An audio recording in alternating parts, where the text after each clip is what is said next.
اور خلافت کا نظام، اسلامی نظام، اس کی برکات حضرت عمر بن عبدالعزیز رحمۃ اللہ علیہ خلیفہ وقت ہیں۔ بیت المال کا مال آیا ہے حضرت عمر بن عبدالعزیز رحمۃ اللہ علیہ کے پاس، آپ نے حکم جاری کیا ہے فقیروں میں تقسیم کر دیا جائے۔ فرمایا امیر المومنین اس وقت پوری ریاست میں کوئی فقیر نہیں بچا، مال باقی ہے۔ فرمایا اس مال کو، یہ جو بچا ہوا مال ہے، اس مال کو جو ایسے لوگ ہیں جو شادیاں چاہتے ہیں، نوجوان ہیں شادیاں کرنا چاہتے ہیں، ان کی شادیاں نہیں ہوئی، ان پیسوں کے ذریعے سے ان کی شادیاں کروا دو۔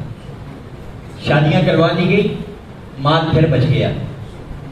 فرمایا اسلامی لشکر تیار کرو، ان پر خرچ کرو۔ فرمایا اس وقت پوری دنیا میں اسلامی لشکر گھوم رہے ہیں، ضرورت نہیں ہے۔ فرمایا پوری ریاست میں جتنے لوگ مقروض ہیں ان کے قرضوں کو بیت المال کے مال سے اتار دو۔ بیت المال کے مال سے سارے قرضے اتار دیے گئے، مال پھر بچ گیا۔ یہ کہانیاں نہیں ہیں، یہ تاریخ میں لکھی ہوئی حقیقت پر مبنی باتیں اور واقعات ہیں۔ عمر بن عبدالعزیز رحمۃ اللہ علیہ نے فرمایا اچھا پھر جو غیر مسلم ہیں، اقلیتیں ہیں، یہودی ہیں، عیسائی ہیں، سکھ ہیں اور دیگر مذاہب والے اقلیتیں ہیں، ان کے قرضوں کو بھی اتار دو۔ آج لیبرل لوگ اور سیکولر لوگ اسلام کے اوپر الزام لگاتے ہیں اسلام اقلیتوں کے حقوق کی بات نہیں کرتا۔ دیکھیے نا، اسلام تو اقلیتوں کے قرضے بھی اتار رہا ہے۔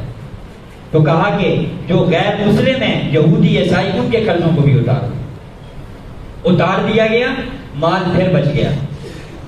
تو عمر بن عبدالعزیز رحمۃ اللہ علیہ نے جو جملہ کہا، ایک تاریخی جملہ، اور وہ جملہ ایسا جو اسلامی نظام کی برکات کو ظاہر کرتا ہے، جملہ ارشاد فرمایا کہ جو بچا ہوا مال ہے، اس مال کے ذریعے سے گندم خریدو، گندم خریدو اور اس گندم کو پہاڑوں کے اوپر بکھیر دو۔